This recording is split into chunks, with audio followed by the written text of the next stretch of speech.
안녕하세요. 핵보상TV의 호재입니다. 오늘은 조금 안타까운 사연을 가지고 보상 주제를 다뤄보도록 하겠습니다. 대선이 얼마 남지 않은 상황에서 국민의당 안철수 대선 후보의 유세버스에서 2명의 사망사고가 발생했죠. 우선 안타까운 사망사고로 인한 유가족분들의 고통이 매우 클 것 같고요. 삼가 고인의 명복을 빌겠습니다. 보상 얘기에 앞서서 사고가 어떻게 일어났는지 살펴봐야겠죠. 지난 2월 15일입니다. 20대 대통령 선거 안철수 캠프의 유세 차량에서 선거 운동을 하던 2명이 차량에서 일산화탄소 중독으로 심정지 사망했고요. 또 다른 지역 유세버스의 한 분은 목숨이 위중한 상태라고 합니다.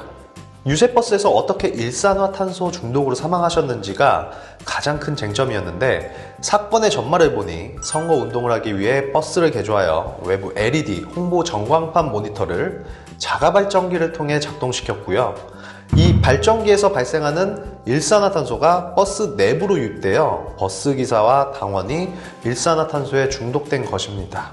일각에서는 버스 트렁크만이라도 열었다면 이런 사태는 벌어지지 않았을 것이라고 하는데, 당시 날씨가 영하권의 강추위라서 열어놓을 생각을 못할 가능성이 커 보여서 정말 안타까운 사고라고 말씀드리고 싶네요.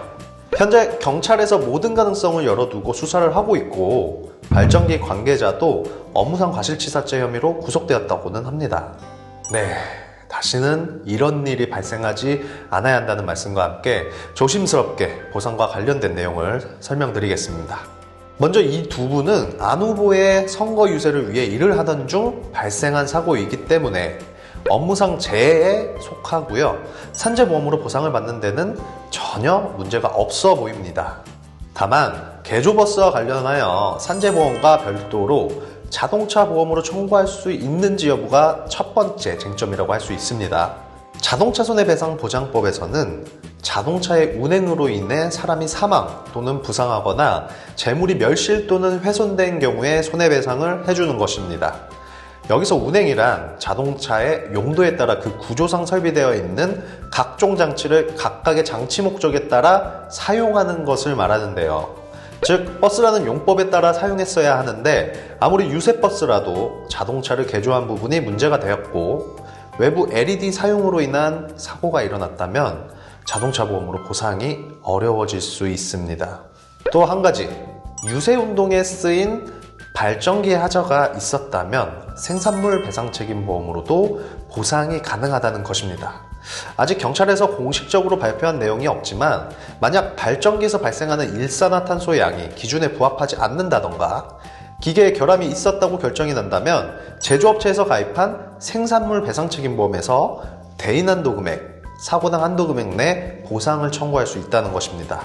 자동차 보험과 마찬가지로 법률상 손해배상 책임을 지고요. 보상을 받을 수 있는 금원도 사망 위자료, 일실 수입, 향후 치료비, 장례비 등을 받을 수 있지만, 무과실 책임주의를 택하고 있는 산재보험과 달리 생산물 배상 책임보험에서는 본인 부주의에 대한 과실도 일정 비율 잡혀서 손해배상 금원을 산출할 가능성이 큽니다.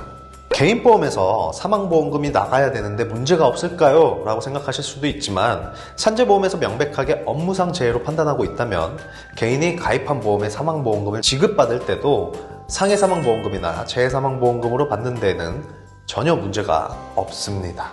마지막으로 저희 손해사정사가 손해를 산출할 수 있는 업무 분야는 아니지만, 개조업체 직원이 형사법상 업무상 과실치사죄로 책임을 진다면 유가족과의 형사적 합의도 진행할 수 있다는 것을 말씀드리겠습니다.